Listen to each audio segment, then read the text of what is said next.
আমরা যারা নামাজ পড়ি না, নামাজকে অবহেলা করি, আজকের ভিডিওটি তাদের জন্য। সবাই শেষ পর্যন্ত শুনে যাওয়ার অনুরোধ রইল। কৃষককে প্রশ্ন করা হলো, নামাজ পড়েছেন? কৃষক বলল, আমরা তো চাষা বসা মানুষ, দিনে আনি দিনেই খাই, আমাগো কি নামাজ পড়লে চলবো?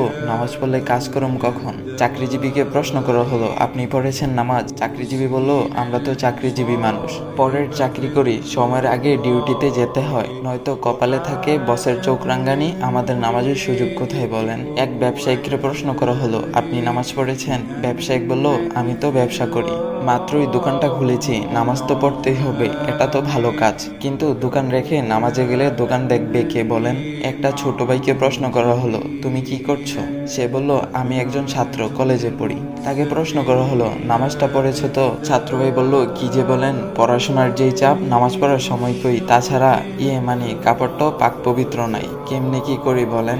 এইভাবেই কিছু মানুষ নানা রকমের অজুহাত দেয়। মহান রবের সবচেয়ে বড় একটি হুকুম মান্য করা থেকে তারা নিজেকে বাঁচিয়ে রাখতে চায়। হঠাৎ একদিন খবর পাওয়া যায়, চাষি রহমত আলী আর নেই।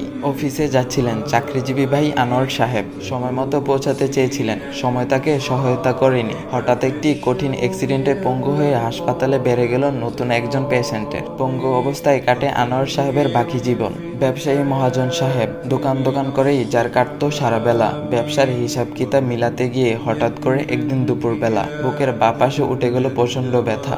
নামাজ পড়ার সময় ছিল না যেই লোকটির, আল্লাহকে দেওয়ার মতো সময় কখনো হয়ে ওঠেনি। হ্যাঁ, তিনি হসপিটালে নেওয়ার আগে চলে গেলেন ওপারে। আর হে, ওই যে যুবক ছাত্র ভাইটি, নামাজে যার ছিল চির গাফলতি, অল্প বয়সে ক্যান্সারে সেও চলে গেলেন একদিন। বড় আশা ছিল তার জীবনকে নিজের মতো করে সাজাবে। জীবনের রং রস গন্ধে মাতাল ছিল তার মন, আল্লাহকে চেনার মতো সময় ছিল না তারও। এখন আমরা কি ভাবছি?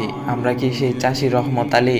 আমরা কি সেই চাকরিজীবী আনোয়ার সাহেব? আমরা কি সেই ব্যবসায়ী মহাজন? নাকি আমরা সেই ছাত্র ভাইটি? এতই তাড়াতাড়ি কি মারা যাব আমি? এখনো তো অনেক দেরি আছে। অথচ মৃত্যু প্রতিদিন আমাদের সামনে থেকে কাউকে না কাউকে নিয়ে যাচ্ছে। হ্যাঁ, যেতে হবে আমাকেও একদিন। রাসূল সাল্লাল্লাহু আলাইহি ওয়াসাল্লাম বলেছেন, বুদ্ধিমান তো হচ্ছে সেই ব্যক্তি যে তার ভুল ত্রুটি নিয়ে চিন্তা করে এবং মৃত্যুর পরবর্তী জীবনের জন্য ন্যায় আমল করে। অর্থাৎ বুদ্ধিমান হচ্ছে সেই ব্যক্তি যে কিনা নিজের দোষ ত্রুটি নিয়ে চিন্তা করে, গুনাহের জন্য অনুতপ্ত হয়, তওবা করে এবং মৃত্যুর পরবর্তী জীবন আখিরাতের জন্য ন্যায় আমল করে রাখে। হে প্রিয় ভাই ও বোন আমার, এখনো সময় আছে, খুব বেশি দেরি হয়ে যায়নি। এখনই ফিরে আসুন রবের দিকে, গুরুত্ব সহকারে নামাজ আদায় করুন এবং আল্লাহর হুকুমগুলো যথাযথভাবে পালন করুন। দেখবেন জীবনটা অনেক বেশি সুন্দর হয়ে গিয়েছে।